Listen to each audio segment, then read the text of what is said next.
It seems that no matter how you look at it, crystals have played a very prominent role in this game. Of course, we are the representative of the giant crystal Hydaelyn, who bestowed upon us the title of Warrior of Light. Crystals have played a very prominent role in the summoning of the primals that we've had to fight over the course of this game.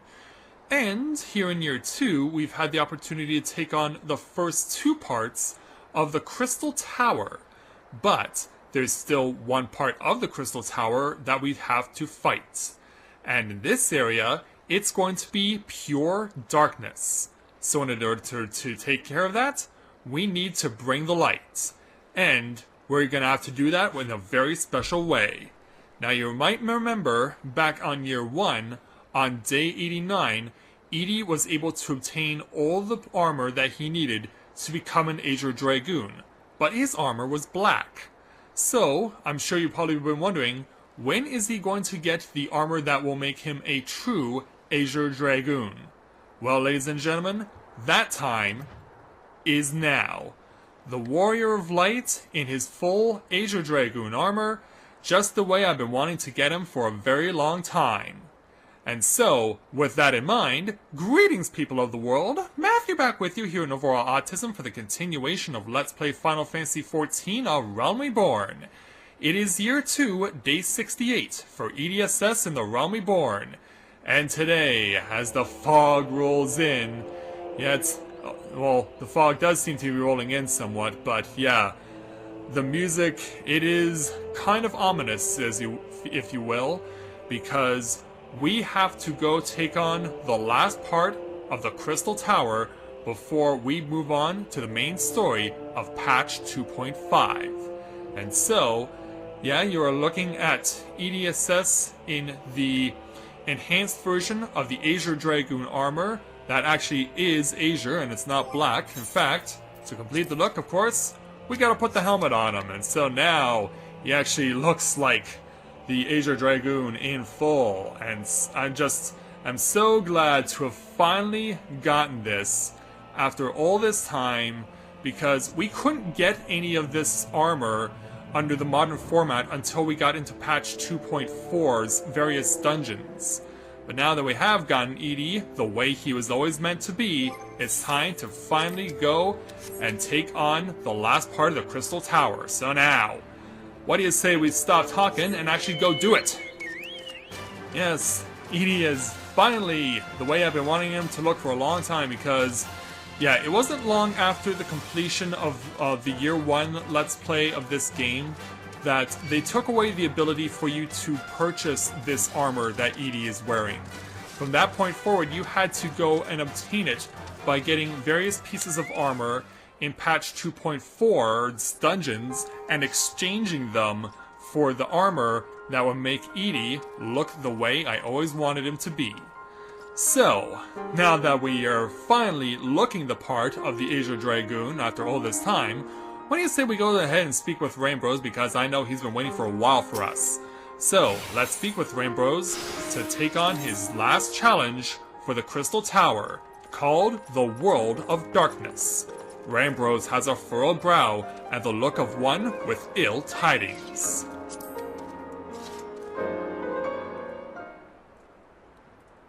So as he and Grahatia are having a conversation... Hey there, Rainbows. Hey there, Graha. Ah, Edie, it is good you are come. I have news you must be made aware of. Do tell. Alas, none of it bodes well for us, nor for Une, Doga, and Nero imprisoned in the Dark Realm. Yeah, I guess Graha has the information. Think back upon our last foray into Circus Tower, if you will. The calamity stirred the place from its long slumber and awoke Emperor Zonde. But you, Edie, you ensured he was laid to rest permanently. Yet the Emperor had sealed a binding covenant with the terrible void scent known as the Cloud of Darkness. Even as Doga and Une labored to annul this contract, the entity reached through a rift and dragged the pair of them and Nero out of our realm. Since that day, Noah has devoted itself to rescuing Une, Doga, and Nero from beyond the rift.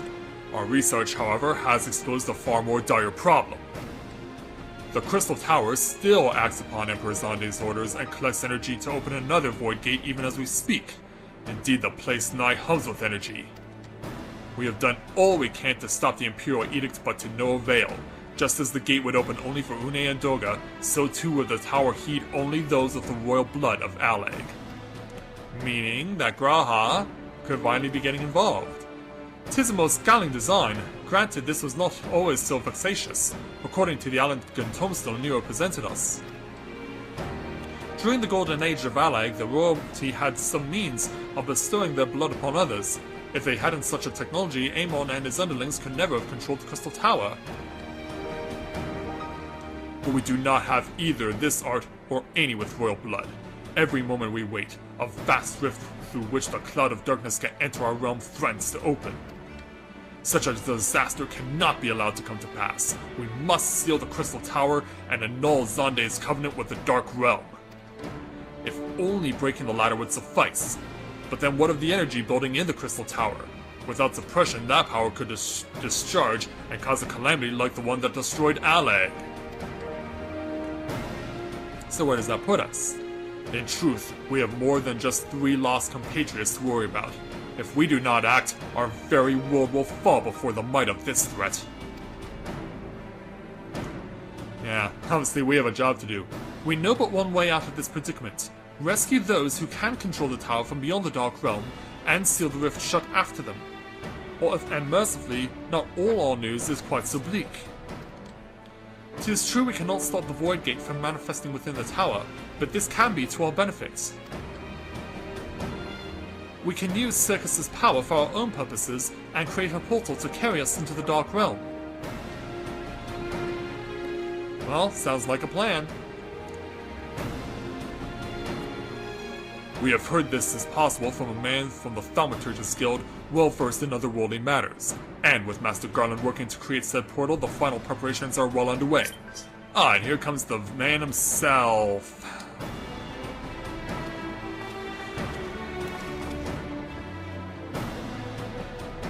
Edie, just the man we need.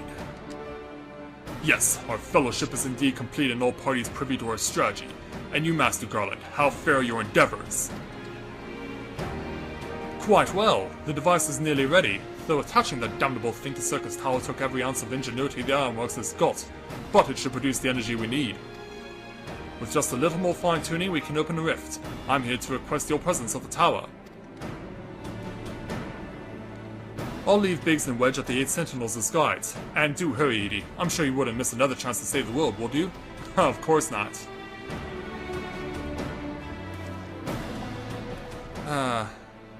Well, Sid certainly seems to have a firm hand on the helm. Shall we make our way to the Crystal Tower?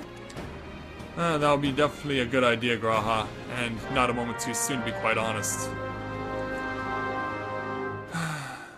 These stupid advertisers always getting in the way. I hate when an advertiser sticks their nose where it doesn't belong. Because I don't want these videos to get pulled or removed because of the fact that a piece of crap advertiser wants to unnecessarily and illegally put their ads in my video. It's not fair to me, it's not fair to you guys.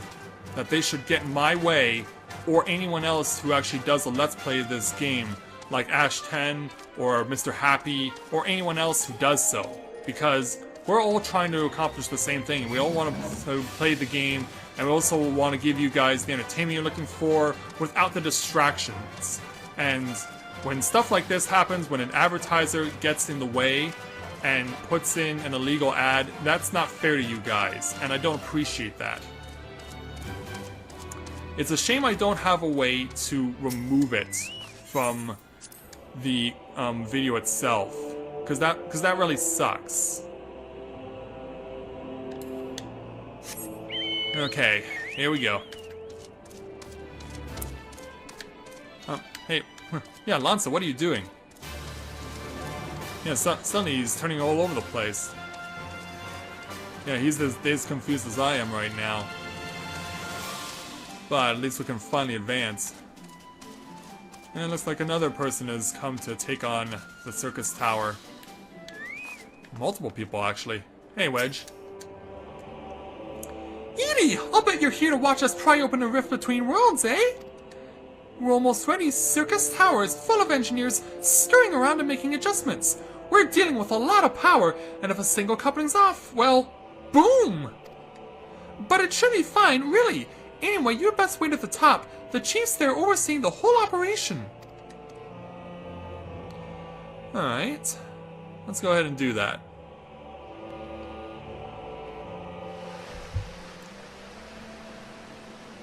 So, back at the top of Circus Tower, where we fought Emperor Zonde, yeah, there's his throne. And there are representatives of Noah, along with Mr. Sid.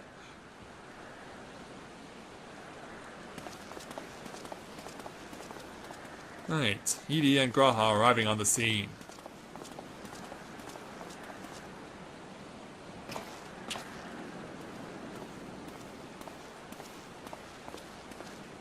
And so, my friends, you've arrived. I'm just waiting for my engineers to give the signal. Then we'll see if we can't open a gateway to another world. Is something amiss, Graha? I'm just thinking how I should... Yeah, Emperor Zonde's throne. How the mighty have fallen, eh? Once it stood as a symbol of our exalted power. Now it's nothing more than an empty chair. Just imagine if Allagan's civilization had lived on, and a just emperor still sat on the throne. How different would our history be? How much further would we have advanced? Unfortunately, there was no stopping Zonde in his ambition.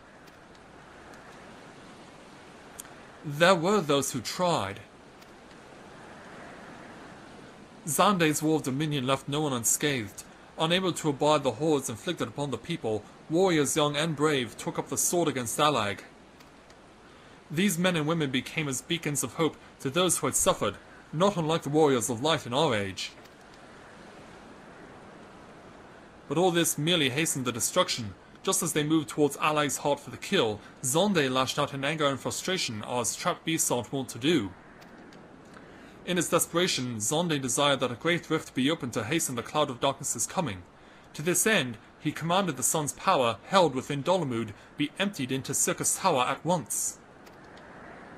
The act bore terrible consequences. The tower only withstood the blast by flooding the land below with energy. Circus was swallowed by the very earth upon which it once stood. The fourth umbral calamity. I had learned of its cause from Une and Dorga. I had no idea that rebellion incited Zonde to rashness, though. Your knowledge of Allagan history is astounding, Graha. Why a man could study for 2 lifetimes and only learn half of what you know. Seems that way, doesn't it? Mayhap. 'Tis strange, though. I cannot seem to remember where I learned such things. That is strange. Oh, link shell. Ah, Biggs, are you ready? Ready and raring to open up that void gate, Chief. We reckon when this machine's up and running, she'll be able to float 5 airships the size of the Agrius. So just give us the word, and we'll start channeling energy into the tower. Good, then let's get started. Alright, everyone. Our preparations are complete. Everyone, step away from the throne. Alright. Time to see if all this work is going to be successful, or is it all in vain?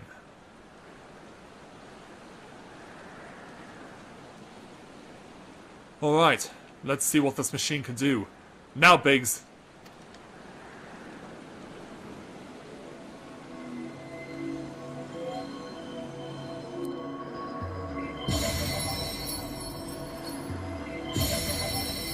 Well, the crystals are certainly glowing brightly, but will it give us what we're looking for? Their energy is all arriving in the center, right near where Emperor Zonde's throne was. And yeah, that does look like a rift. Similar to one that carried away Une, Doga, and Nero. Yep, that's the one. We succeeded. Oh, hey, Rambros. Came to see the big event for yourself? Ah, a rift to the world of darkness, as Zune called it. Splendid work, Master Garland. We can't break out the mead just yet. The tough part's still ahead. We've broken into the Dark Realm, but the gate's not all that stable. It won't stay open forever, and only a few can use it. I, for one, will remain here to ensure the Void Gate stays open. As will the sons of Saint Cornic, this rift is our sole path to salvation. If it closes, we are all truly lost. Which leaves eating, my friend. 'Tis a heavy burden I must task you with, but there are none more able. Pray lead the adventurers beyond the rift. I do not know what awaits you, save the cloud of darkness and our 3 comrades. But you must go, for the fate of our world now rests upon your shoulders. Let's make it happen. This is our only gambit, but I have every faith you will succeed. It will be no small feat to return after you have passed beyond the rift. Make certain you are prepared before leaving.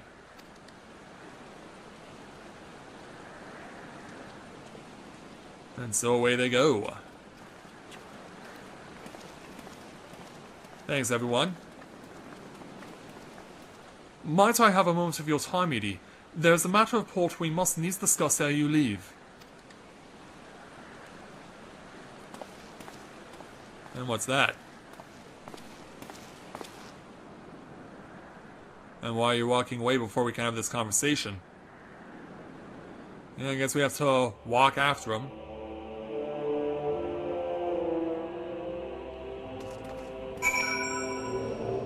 So, let's see what Graha wants to talk to us about. Yeah, it's certainly looking pretty gloomy over there.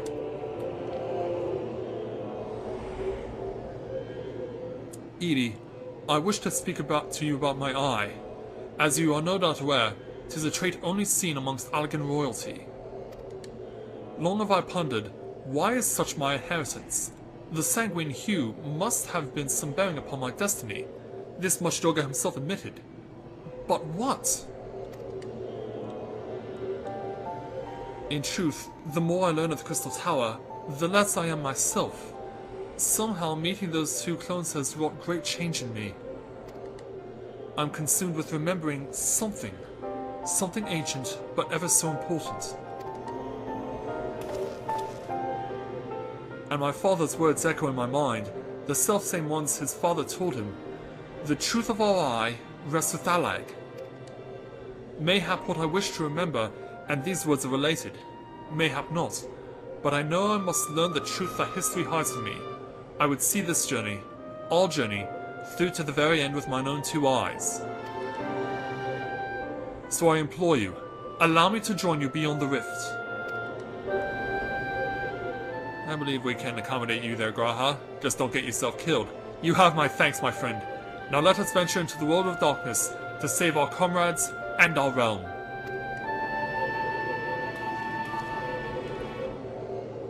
And so now we have access to the world of darkness. And it's going to be pretty creepy up there, but we know what we have to do. So, now it's just a matter of actually doing it. And it's always nice to run into a brother or sister Dragoon whenever possible. Alright, so, there it is. So now, I will be back in a moment, and we will begin our journey into the world of darkness. So, be right back.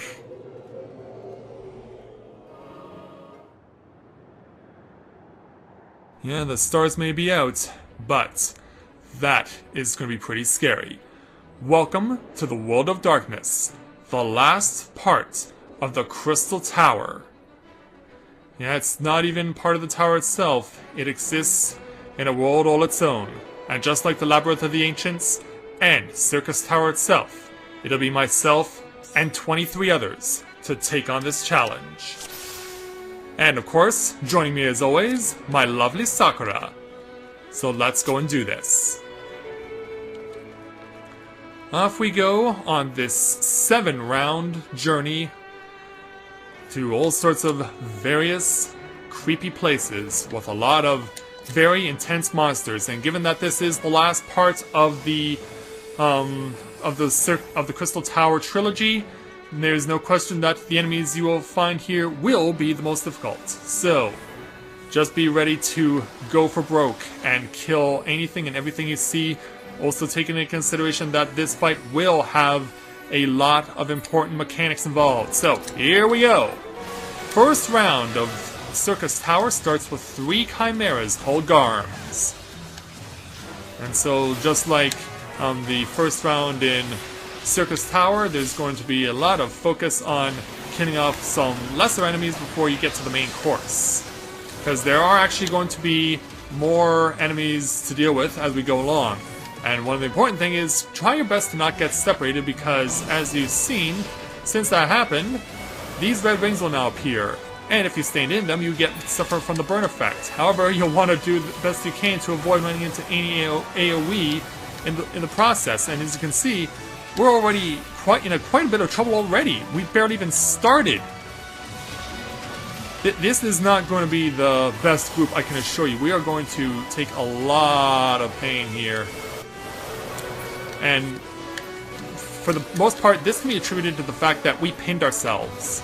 The fact that we pinned ourselves right where all this AoE was really left us with no room to maneuver whatsoever. So the tanks can be attributed to just having poor planning and not doing their jobs correctly.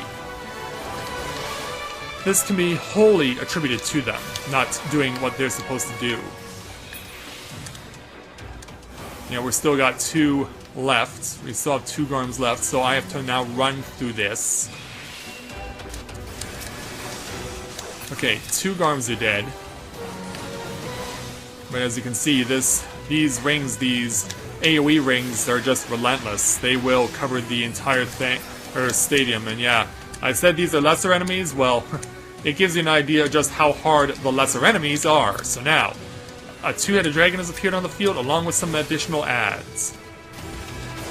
So let's go ahead and get our hands on some of them, and hopefully we have a tank that can actually do the job of not allowing me to get aggroed and killed. Alright, looks like we have someone who's stepped up to take care of that task while I'm helping to eliminate these sacrifice ninjas and sacrifice kunoichi. I hope I pronounced that right. So we're doing a pretty good job of taking them down. And the 2-headed dragon's already down to half health. But hey, where are you running to? How dare you run away from me? Get back here right now. Because we cannot claim victory until all enemies are defeated. So the dragon, not that much of a threat, which is why I'm over here helping out, getting rid of these other ads, because they all have to go down. Not a single thing can be left standing if we want to advance. It's pretty much the case on every floor in World of Darkness for the most part. So the dragon is now gone, and that just leaves the ads. And I don't know why it's saying the target is not ranged when I am clearly standing where they are. Like, stop confusing me. Okay. Now the Sacrifice Ninja again.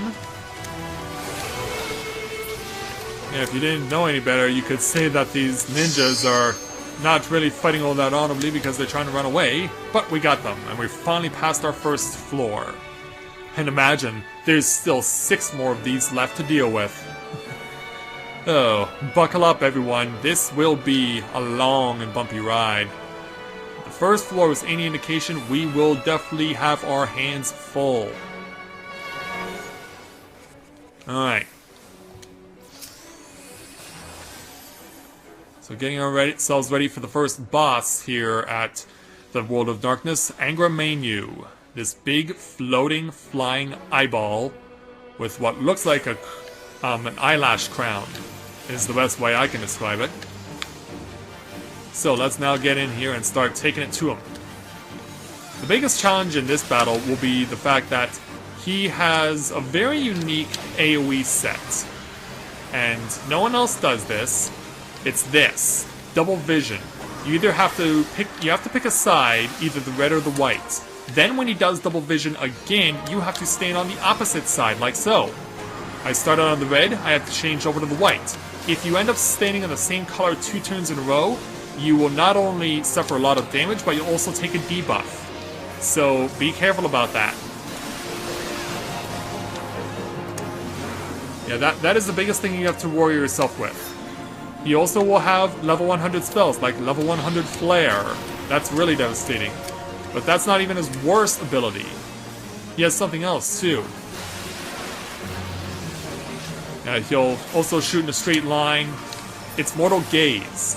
When he uses Mortal Gaze, turn away from him, or else you end up like our other Dragoon, and you get inflicted with Doom. That Doom can... I don't know if it's actually possible to cure that Doom spell. I have seen it done before in other fights, but it's hard to say whether or not you can actually heal it here. Now, you may notice we're currently attacking a set of hourglasses. The thing is, these things will not stop going around in a clockwise pattern until all 4 are destroyed. And then, whatever is destroyed at the end, that particular hourglass will end up getting... wherever the that white zone, that one stops, anyone who's trapped inside it is dead. So we gotta work quickly to hope that this last... Oh, we're gonna get trapped. We could get trapped, but thankfully we didn't. Yeah, I had an instance before where I got trapped in that when we killed the final hourglass and it landed right in our spot. So... it has been happening to know before, so just be careful about that. Now, adds on the field, the Dewas. It's always a good idea to position yourself in such a way that you have your back turned to Angru Mainwa while they're attacking. Ooh, that's a level 150 death. Thankfully, we avoided it. It looks like a tank and a scholar could not say the same thing. Alright, so back to what we were doing before. So these routines, these ads will show up again, as will the hourglasses. So just be ready, and of course be ready when Mortal Gaze comes out, so you do your best to avoid getting doomed. Alright, here we go. Continuing on our assault on Angro Mainyu. Yeah, much like the Scylla fight in Circus Tower, if not done correctly, you can lose control of this fight very easily. So you gotta be careful to keep an eye on what you're doing and where you're standing. Because, yeah, staying in the wrong spot and you are going to regret it. Alright, I need to be in the white this time to negate the effect of the red. And now the hourglasses are returned. Oh, Sakura got killed. I just hope the other healer in our party has a swift cast. I think they do. Because yeah, it didn't take that long to bring Sakura back. Alright, that's one hourglass gone. Over to this one. Yeah, don't worry about there being a time limit on these hourglasses. All you gotta know is that when the last one is destroyed, then wherever that white area, that white AoE lands, that's where it stops and that's where it's gonna be used. But as I've said before, I have had situations where I've been stuck on that spot and it wouldn't allow me to go free and I ended up getting killed. I actually don't know what causes that, because as you've seen in both instances in this fight, that was not an issue.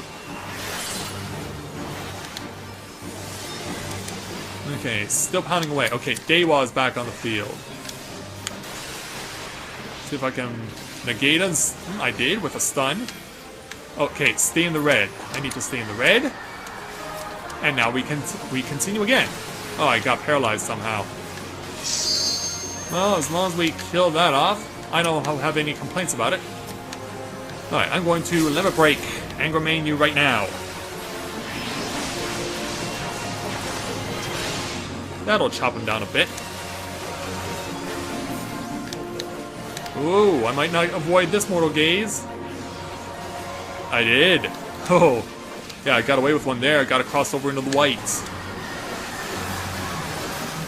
Looking good, looking good. Oh!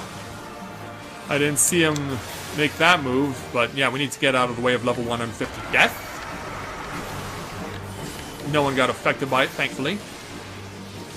And we almost have Angro Mainyu defeated. And gone. Away we go. Looks like we're going this way. And part of the rewards of coming to World of Darkness, you get a chance to play for level 120 armor. And 120 armor is the best high-level armor you can get in a dungeon. So, take advantage of this. If you're able to get the gear that you need that is best suited for your type of warrior class or magic class, take advantage. And yeah, it looks like Group A lost one of their people to a disconnect. I'm glad to see us Dragoons running together united. United in our strength, united in our cause. Alright. Now you may remember I talked about Scylla back in the Circus Tower. Well, this is now Queen Scylla. It's nowhere near as hard as Scylla was in Circus Tower, so this one you can pretty much fight and not have any concerns. But yeah, there was a mention of doors by one of the party members. That does not show up until later, but stand by when they do. Alright, since we're in Group C, we have to go after these forbidden gates. If they're not destroyed before the Void Call move is completed, enemies will spawn from them. And it's very difficult to get them all, so do your best just to get rid of as many as you can. Alright, we got rid of all the ones that are on our side. The other side, though, not so much. We have 2 adds out on the field, 2 Thors out on the field. Nothing like the superhero Thor from the Marvel Universe. By the way, this is going out this time. The day that I'm recording this video is actually the day after the theatrical release of Age of Ultron. And so I've heard about it, but I have no interest in seeing it because I just feel that we've just been oversaturated and overwhelmed by so many superhero movies that I think I just don't want to deal with them anymore. Okay, so you may have noticed Forbidden Gates are back out onto the field again, and this time we have a lesser version of Zonde to deal with. He like Scylla, not as hard, so just focus on the Forbidden Gates as best you can. We didn't have as many people focusing on them, and as a result, 4 Thors are on the field. Oh, I picked up the aggro, and I'm gonna get killed. Yeah, it's always bad if you're a DPS and you end up pulling the aggro. It's never a good sign if you're a DPS and you end up pulling aggro off of a tank. Just make sure that you provide your offense, but not so much that the tank seems to fail. Alright, the clone is down, which means all that's left are the Thors. Alright, here we go. They're down. And so away we go. Off to round 4. Sakura leading the way. Yeah, you go, girl! Lead the way! As we go past the Sphere of the Voiceless, and now we go up to our second mini-boss here at World of Darkness. The 5-headed dragon, which in layman's terms, of course, you know and I know, it would be referred to as a Hydra. So we'll just refer to it as that. Because yeah, we know what a Hydra looks like, right? And here we go. Mini-boss number 2. Now this one, you really have to worry a lot about his AoE because he has a lot of it. This 5-headed dragon shows no mercy here. Nor does anything else in this place for that matter. So now it says, message there, heads of fire and ice begin to flail about. That's because 4 of the 5 heads each control a certain element in various manners. One controls fire, one controls ice, one controls thunder, and the 4th one actually doesn't control an element. What it does is it controls poison. And so, from time to time, the poison head will actually put slimes out onto the field that have to be dealt with. Plus, it'll also put poison AoE out onto the field, too. As you can see, there's also ice going out on the field as well, so watch out for that because it does expand, and it will freeze you for a time. Now, at some point, we're going to see the Hydra here make an important move. That has to be dealt with immediately, or else we could be in a whole world of trouble. When it summons Discordance, this is the only time that its four elemental heads are vulnerable. They must all be destroyed, or else you do not win. Everyone will wipe out. The party will be wiped if you cannot destroy these heads fast enough. Alright, it looks like we got them. Which means when Discordance goes off, it will only go for a minimum amount of damage. Everyone will be affected, but you'll be fine. And I mentioned that those heads have regrown, so they do come back, and if the fight lasts long enough, then the Hydra will attempt to do Discordance again, in which case you repeat the same pattern as before. Now, the Dragonfire flies that are being mentioned out on the field, you can't kill them. They're just there to try and give the Hydra a boost and to give you a bit of a headache. But when Prominence comes on the field, that's something that has to be destroyed. I actually don't know why you have to destroy Prominence, but obviously it's an ad that has to be killed, so do kill it. And I mentioned Poison Slime at times comes onto the field. We just saw a demonstration of that. So continue to attack the Hydra. Yeah, whenever it says Dragon Inhales, that means it's going to use its large frontal AoE. At least I believe that's what it's supposed to do. As I mentioned before, those rings of ice do expand, so be careful. Okay, it hasn't used White Breath yet. Okay, there it goes. Yeah, so far we're doing pretty well. No one has died yet, at least not from what I've seen. And we're all controlling the fight quite well, I must say. Of course, it all now comes down to the speed element. Will be able to kill off the Hydra fast enough to prevent Discordance from being used again. Oh, we just lost someone. Yeah, something else I should also mention that I haven't mentioned yet. I have had situations where a purple icon will appear above your head. That's cast by the Thunderhead. If you are not standing in a group and you end up taking all the hit from the bolt of lightning by yourself, that's an instant kill. You die. So you have to go to other party members in order to spread the damage around evenly. And I am in a situation where I could die. Thankfully, my lovely Sakura bails me out. As she should. Right, no, I cannot get 8 MP back, or TP back yet.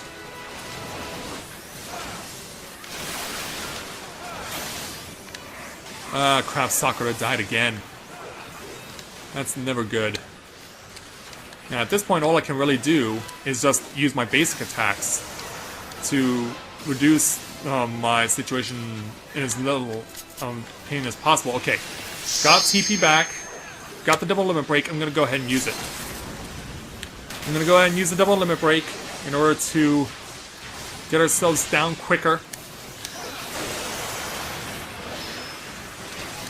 Still has not used Discordance again yet. And it may never do so. We got it. Mission accomplished. So now, on to our next area.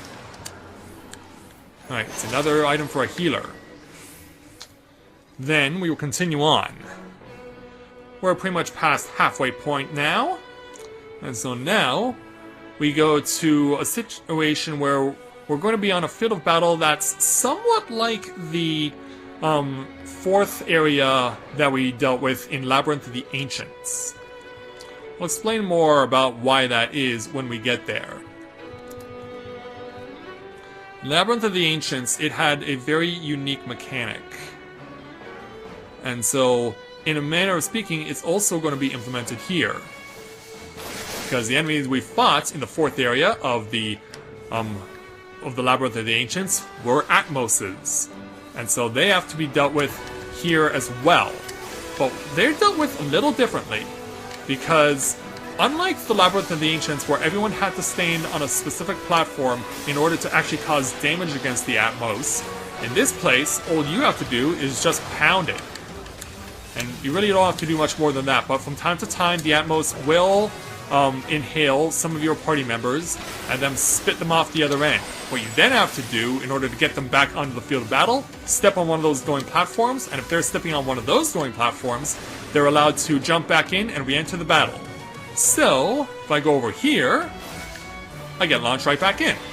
But be careful, because sometimes there will be ads. Oh, got caught. Yeah, I kind of set myself up for that one. But every time that you defeat a Roaring Atmos, it's not the end. Because what happens is that every time you kill off a Roaring Atmos, the Atmos Prime, you can't actually see it during the course of a battle, but it will sacrifice some of its own health and feed it to the other Roaring Atmos to allow them to continue to keep fighting. But once Atmos Prime runs out of energy to give to the other Atmos, you can move on, and the battle is won. You also have to be watching out for Shockwave, because that move can also knock you off the platform.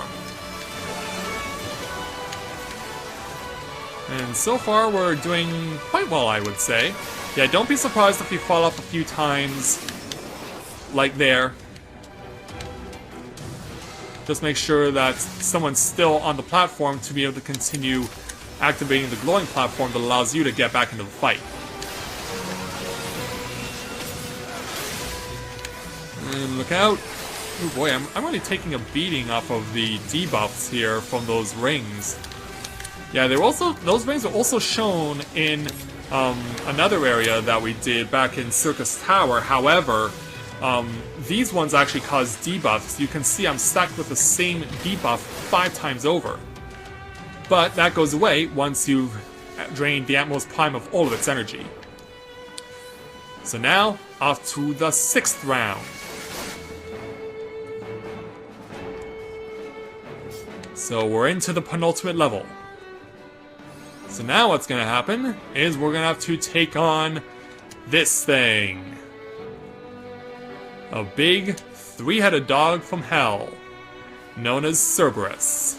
Yeah, if you see it on the right side of the list, that is what we're fighting, is this big, glowing Cerberus. So, another unique place with another unique mechanic. And we get the boss theme music from when we were fighting Zonde back in Circus Tower. So, best idea to do here is stay to the side if you're a DPS. There will be ads that will show up from time to time, but that's not the biggest thing you have to worry about. There is more. There's more that you have to concern yourself with, and we'll explain that as we go along. In fact, if you're a DPS, there's a mechanic that you have to be a part of. There are 2 ways to do this particular fight, but I'm going to show you the most common and most popular method as to defeating Cerberus here. So, as the fight goes on, you'll notice Cerberus breaks his chains. Yeah, he was bound there for a while, but now he's free to go wherever he wants. And among the things he's going to do is he's eventually going to do something very gross. Where it happens? Well, that's going to happen in a random spot determined by the AoE. Now what we should see is an orb right over here, gastric juice. You actually need to come into contact with this. And you need to get yourself in a situation where you keep attacking it, and it makes you small. You need to be small, and then run over here, and then stand where Cerberus puked. Because Cerberus has to come over and eat you. If you're standing in it while you're at normal size, that's an instant kill. You die instantly. So now what you gotta do is you have to force Mr. Cerberus to puke again by destroying the 4 parts of the stomach wall that are the most vulnerable. You only have a certain amount of time to do this, however, it shouldn't be too much of a concern. And be careful about the unknowns, because those are ads that can also give you trouble if you're not paying attention. So now we're just waiting to get puked out. And unfortunately, we lost someone along the way. But it's not the greatest worry. Now what's going to happen is that the tanks are going to reattach the chains. One on one side, one on the other side. And once that's happened, we can then resume attacking Cerberus again. In the meantime, the flowers that showed up on the field, they can also be used. Oh, okay, there we go. Now, I was wondering, what are we waiting for? Why are we not reattaching the chains? But now that we have again, we can continue.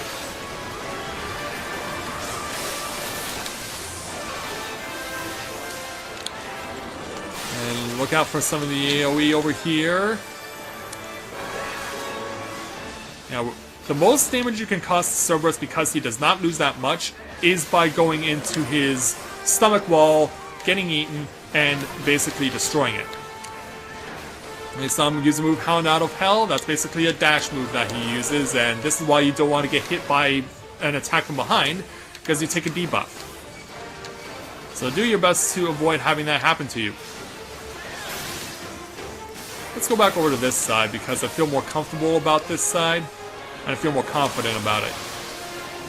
And besides, this is where our group is, primarily. We're on Group C, so it's not that shocking that the healers for our group, including my lovely Sakura, will be on this side. And so let's keep on pounding away. So, Cerberus once again breaks his chains. He will use his Hound Out of Hell move. Just get out of the way when that happens. So now, yeah, he'll introduce a new technique, at this point Sulphurous Breath. Not all that much to worry about because you know exactly where it's going to go. Just be ready if you're a DPS on standby to see not only the ads return, the Wolfsbane, but also see the return of the Gastric Juice.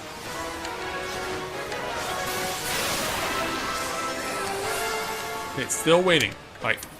That's now on the field. Now, where's the Gastric Juice?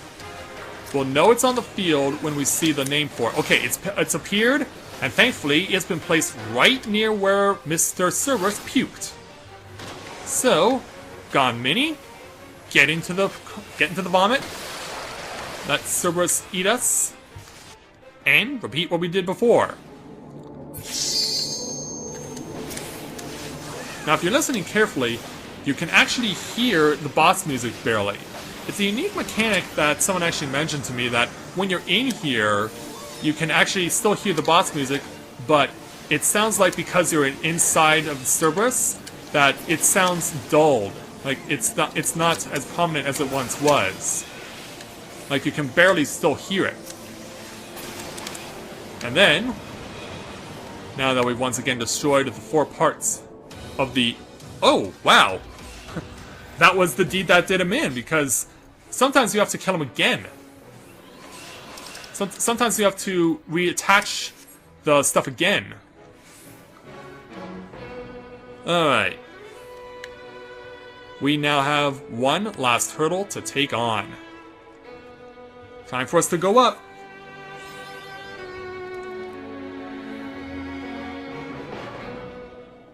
And so now, it's time for us to have a look at our final boss.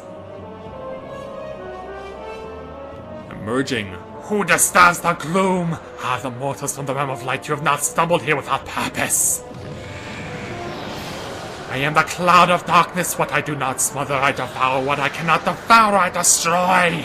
The covenant is everlasting. All mortals before the flood of darkness will sink lifeless into the void.